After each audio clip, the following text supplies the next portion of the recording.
Hi hello ನಮಸ್ಕಾರ. ಇವತ್ತು ಮೈಸೂರು ಬೇಳೆ ಪಲ್ಯ ಹೇಗೆ ಮಾಡೋದಂತ ನೋಡೋಣ ಬನ್ನಿ. ಈಗ ಪಾತ್ರೆ ಕಾಯಿದೆ, ಎಣ್ಣೆ ಹಾಕೋಣ.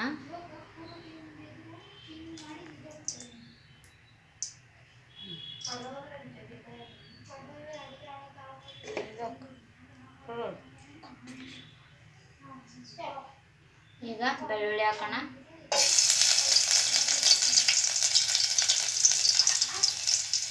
ಕರಿಬೇವು ಹಾಕೋಣ.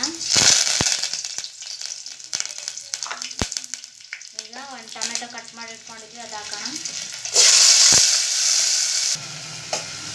ಈಗ ಟೊಮೆಟೊ ಫ್ರೈ ಆಗಿದೆ. ಈಗ ಬೇಳೆ ಹಾಕೋಣ.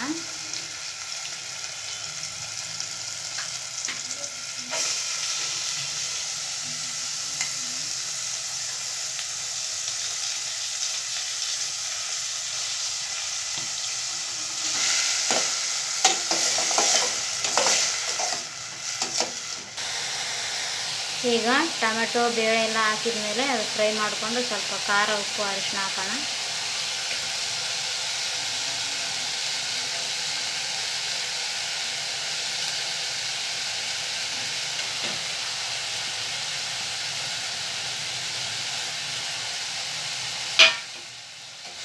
ಚೆನ್ನಾಗಿ ಫ್ರೈ ಮಾಡ್ಕೋಬೇಕು. ಈಗ ನೀರು ಹಾಕೋಣ. ನಿಮ್ಗೆ ಎಷ್ಟು ಬೇಕೋ ಅಷ್ಟು ಹಾಕೊಳ್ಳಿ ನೀರು. ಅದು ಅರಿಶಿನ ಹಾಕಿರೋ ನೀರು. ಇದನ್ನು ಒಂದು 10 ನಿಮಿಷ ಬೇಯಿಸೋಣ, ಪಾರಟಿ ಮುಚ್ಚಿ. ಬನ್ನಿ ಈಗ ಪಲ್ಯ ಆಗಿದೆ ಇಲ್ಲ ಅಂತ ನೋಡೋಣ.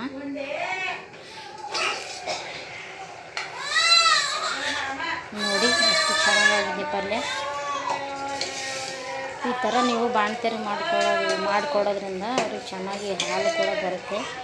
ಮತ್ತು ಹಾಗೆ ಅವ್ರಿಗೆ ಗಟ್ಟಿ ಪದಾರ್ಥ ಕೊಡಬಾರ್ದು ಅನ್ನೋ ಕಾರಣಕ್ಕೆ ಈ ಥರ ಸ್ವಲ್ಪ ನೀರು ಇರಲಿ ಅಂಥೇಳಿ ಈಗ ಮಾಡಿದ್ದು.